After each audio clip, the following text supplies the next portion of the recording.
everybody has that right to stop a job, right? Doesn't matter. Nicole just mentioned that we have brand new guys that are coming on, and I think one of the first things that we need to tell them is, hey, if something doesn't look right, you can stop the job and say, hey, I have a question, right? Whatever it is.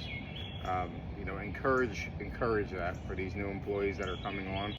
That even if everything is going correctly and it just looks weird to somebody that's never been around, it's okay if they stop the job for a minute and get a question answered. One person's influence can affect the outcome of any situation or decision that we're making.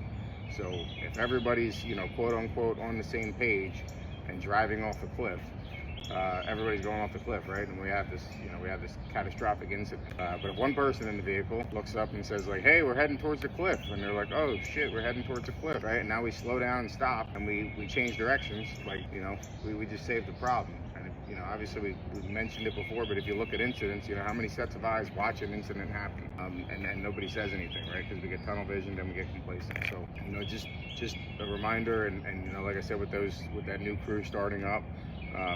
Make sure that one of the first things that they're learning after hearing it from the crew, something's not right, stop and ask a question.